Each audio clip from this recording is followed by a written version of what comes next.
In the wake of heatwave in Meghalaya and other parts of the country, the Songsarek, a sub-sect of the Garo community residing in the northeastern part of India, have performed the traditional Wachi Tatda ceremony.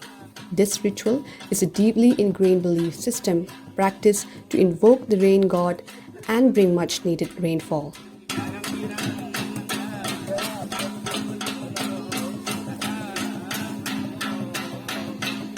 The ceremony involves offerings to the deity, traditionally including sacrifices of pigs and goats. The Songsarek believe that by appeasing the rain god through these offerings, they will be blessed with rain to alleviate the dry conditions.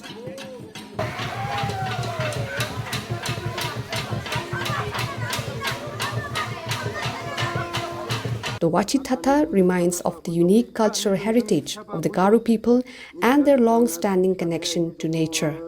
As the region grapples with drought, this ceremony serves as a testament to their faith and traditions.